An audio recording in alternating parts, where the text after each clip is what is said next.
आजच्या रायगाव मैदानातील गट क्रमांक 8 सुटला आणि गट क्रमांक 8मध्ये ज्या नंदीची पळण्याची वाट अखंड महाराष्ट्रातील बैलगाडप्रेमी बघत असतात असा अखंड महाराष्ट्राचा लाडका द्वादश मिंद केसरी बकासूर आणि घरचा साज घाण्यांचा बाब्या हा एवन जोड मित्रांनो आज आपल्या गट क्रमांक 8मध्ये पळताना दिसला. खूप सुंदर असं स्पीड लागला गाडीला बाब्याच्या आणि बकासूरच्या. गाडीने खुला असा गटपास केला आहे.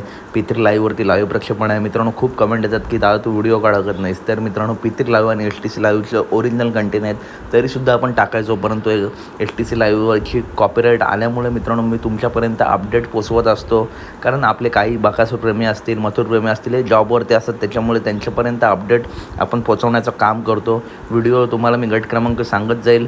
पित्री लाईव्हवरती गट क्रमांक 8मध्ये बकासूर आणि बाब्या गटपात झाला आहे, जाऊन बघू शकता. आणि मित्रांनो पुन्हा त्याच कमेंट करू नका, मी भरपूर वेळा सांगितलं आहे. चला तर भेटूया पुढच्या व्हिडिओमध्ये. व्हिडिओ लाईक करा, चॅनलला सबस्क्राईब करा. धन्यवाद मित्रांनो.